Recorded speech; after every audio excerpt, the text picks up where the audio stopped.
I want you to meet my husband, John Zippert. He's originally from New York, but when he came to Louisiana and met me, he never went back. We got married in 1967, so that means 40, it will be 45 years on August 13th. I basically was a volunteer with the Congress of Racial Equality starting in June of '65 until August of '67. I was sent with 3 other people to St. Landry Parish, Louisiana, Opelousas. We went there immediately after the passage of the '65 Voting Rights Act, so part of our role was to help people register to vote. Part of our role was to work on public accommodations, integrating restaurants, integrating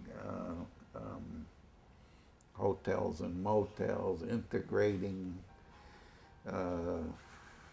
ice cream stands and all the rest of it.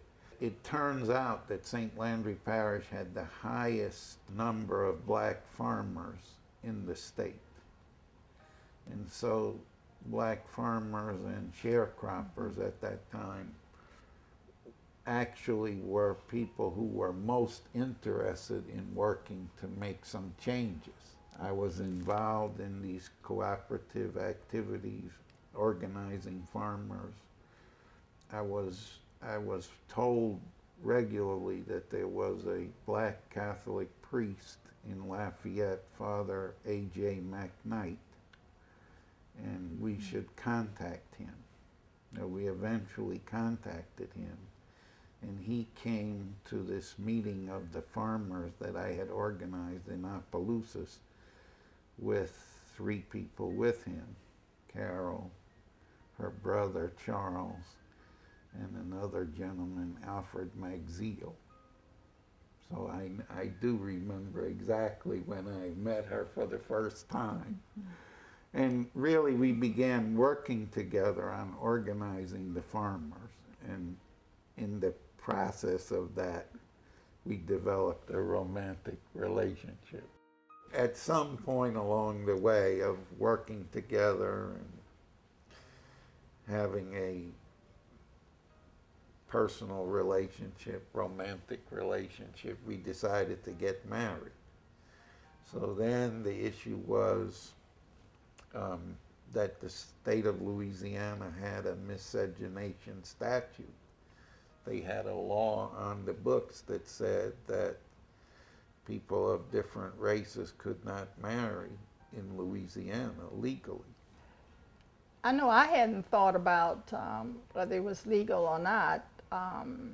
When we decided that's what we wanted to do, that was it. And I remember talking with our attorney friend who was really, I think, one of John's mentors in St. Landry Parish, attorney Marion Overton White. I know he talked with us about, well, if you're going to do it anyway, why don't you also do it and help make a difference in the state?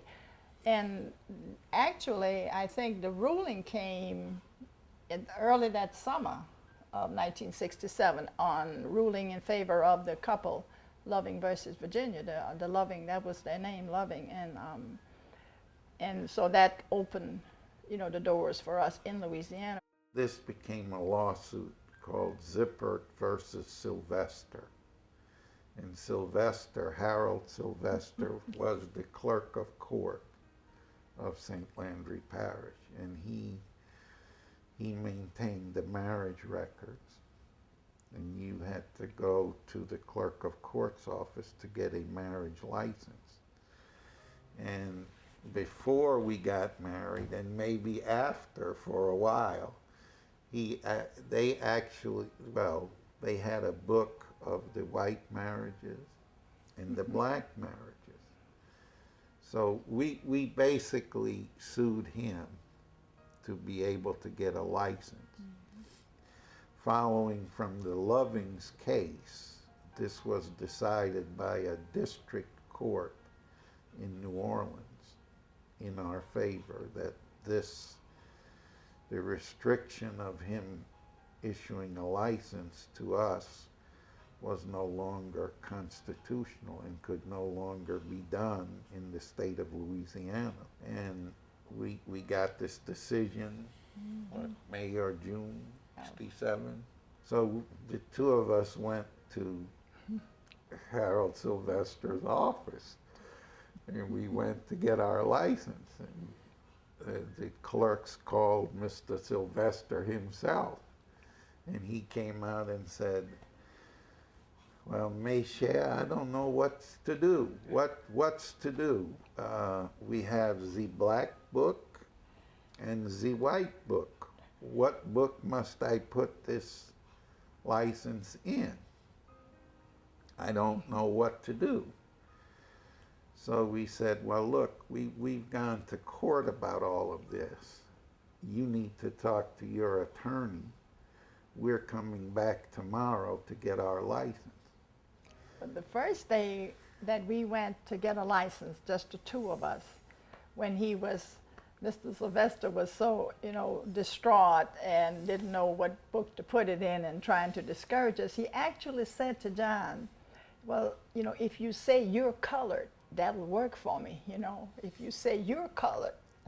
And I guess he didn't want to say it if I said I was white, but he told John, "If you say you're colored, and so when we left there and told our attorney actually had to call the judge, and who had to call Mr. Sylvester and say, "You will be held in contempt if you don't issue this license." But just to make sure that Mr. Sylvester would do his job, we came back with the community.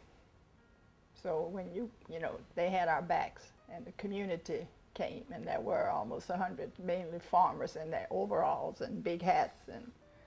And the thing that I remember too was after the license was sold to us,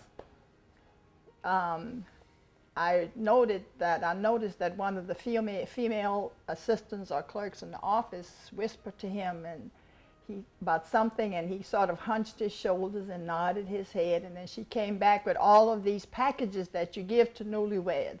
There was a bag with soap and washing powder and things that you give for folk who are starting a marriage and a household. I said, "Sure, give it all to me. I wanted it all."